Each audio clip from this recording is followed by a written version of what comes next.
தெரியும் தெரியும். நீங்க மாற மாட்டேள், ஆனா எல்லாரையும் மாத்திடுவேள். நாங்க உங்க சர்ச்சுக்கு வருவோம், ஆனா நீங்க எங்க கோயிலுக்கு வர மாட்டேள். நான் அவரை மாத்தலப்பா, அவராதான் மாறிண்டார். ஏன் மாறினா? சத்தியம்னு தெரிஞ்சின்றார், அதனால மாறினார். தெரியுமே, இந்தியாவுல மாறுறவாழ்ல தான் பாக்குறோமே. காசு கொடுத்து மாற வைக்கிறதுக்கு பேர் சத்தியமா? காசு மேலே தானப்பா போட்டிருக்கு, சத்தியமேவ ஜெயத்தே. அப்படின்னா சத்தியமே ஜெயத்தை கொடுக்கும், அதாவது விடுதலையை கொடுக்கும்.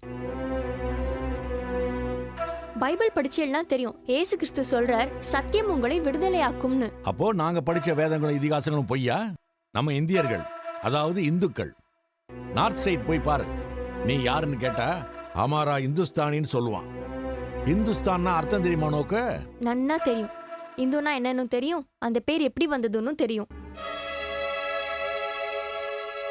அது மதத்தோட பேர் இல்லப்பா, இடத்தோட பேரு. The Persian name Hindu joins with the Iranian name Stan and it is called Hindustan. சமஸ்கிருதத்துல ஸ்தானம்னா இடம்னு அர்த்தம்.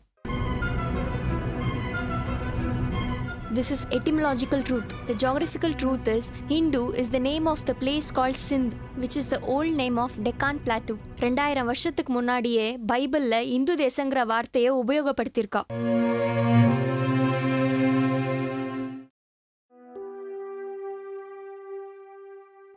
எதுக்குண்ணா வந்த இடத்துல இப்படி பேசிட்டு இருக்கேள்? பாலாஜி வந்ததும் அவனை பார்த்தோமா, 2 பேரும் சந்தோஷமா வாழ்றத பார்த்தோமான்னு சித்த நாள் இருந்து கிளம்ப வேண்டியதானே? அவளுக்கு எல்லாம் தெரியும் பேசுறடி. நாம சொல்லணும் இல்லையோ? என்ன சொல்லுவேள்? நம்ம கூட நம்ம மதத்தை பத்தி சொல்ல வேணாமோ? We should also propagate.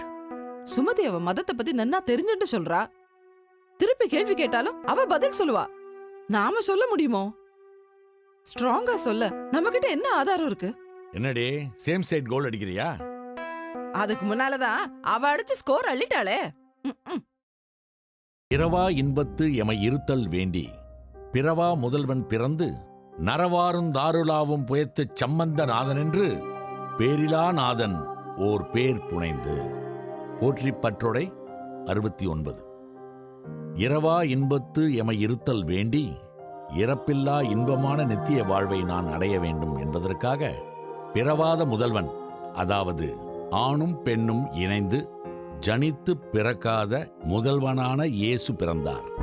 பெயரில்லாத தேன் பொருந்திய மலர் மாலை அணிந்த புயத்தை உடைய அவர் சம்பந்தநாதன் என்னும் பெயரை பெற்றார். சம்பந்தநாதன் என்பதற்கு இமானுவேல் என்று அர்த்தம் விளங்கும். There is no problem in our life that has no answers in the Bible.